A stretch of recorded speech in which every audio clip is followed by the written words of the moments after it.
Hi everyone, what I'm going to talk about today is the driving test and taking the test in your own vehicle or somebody else's vehicle. Other words, not the driving school car with the dual controls.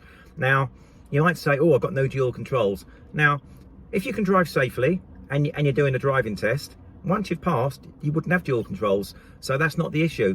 If you're a good, safe driver, dual controls don't matter. So I'd say it's probably better to drive in a car or vehicle on a test without dual controls. It shows that you're capable. Anyway, there's a few things you've got to look out for in this. Firstly, make sure the car is suitable. Now, I've been a driving instructor for over 35 years. Now, I've taken pupils in all sorts of vehicles because I do a lot of refreshers and stuff like that. Now, I've taken a pupil in a Range Rover many moons ago. Fantastic, all black windows as well. Well, apart from the screen. And if I recall, there was a pass. I think the examiner looked a bit chuffed and thought, I'm going to get a bit of comfort in here. And obviously, you turn up in a vehicle like that, worth a lot of money. One, it's got to be insured. Two, the person's going to surely know how to drive it, which was fine. I really enjoyed it in that Range Rover. And I said, we got the success. I've had quite a few pupils pass in BMWs. I've had an M4 pupil pass in a sporty M4. Great. I think the examiner thought, I hope I haven't got a boy racer here, but fine. The pupil passed. The car was fully insured. And God knows how much insurance cost, but as I said, it wasn't a teenager. It was a fairly mature driver. Possibly may have lost his license and retested again. Who knows? But anyway, in terms of vehicles, look on the DSA website and see there are a few vehicles which they don't let on test, but there aren't many. I think there's a little convertible, I think, is not allowed because of the observation side of it, but I think most vehicles are. So check with a driving instructor, or feel free to drop me a line or comment below and I'll happily get back to you. But I've taken pupils in a Z4, I've had Range Rovers, I've had a Tesla, which was fantastic, and there's been a variety of cars which have been driven by the pupils. I've had GTI Golfs. I even had a really souped up GTI Golf once with wide wheels, and it was loud and leery, and I was like, oh God. But the examiner sort of laughed it off. But the most important thing is the car was suitable for the test.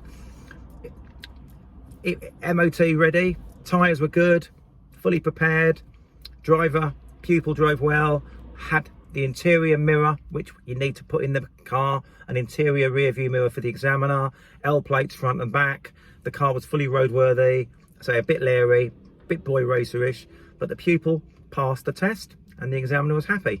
So most importantly, you don't necessarily need a driving school car, but my advice is, if you're with a driving school and it's going well and you like the vehicle and you like the instructor, stick with the instructor. But if you do have your own car, or you can't get a test for some reason, or you can't get a car for some reason, then you can use your own car or somebody else's. Make sure it's got L plates on it, front and back, and make sure it's got an interior rear view mirror for the examiner. That's very important. Okay, and also make sure it's roadworthy. Again, seek advice on this, check the DVSA website, and of course, feel free to contact me, drop me a comment, and I'll give you the advice I can. Anyway, stay safe. In fact, the other day, I had a pupil pass, very lovely lady, in a massive 540 M Sport 3 litre, fully loaded BMW, and she nailed it. Lovely and comfortable, no dual controls. Why do you need dual controls? If you're test ready, why do you need duals?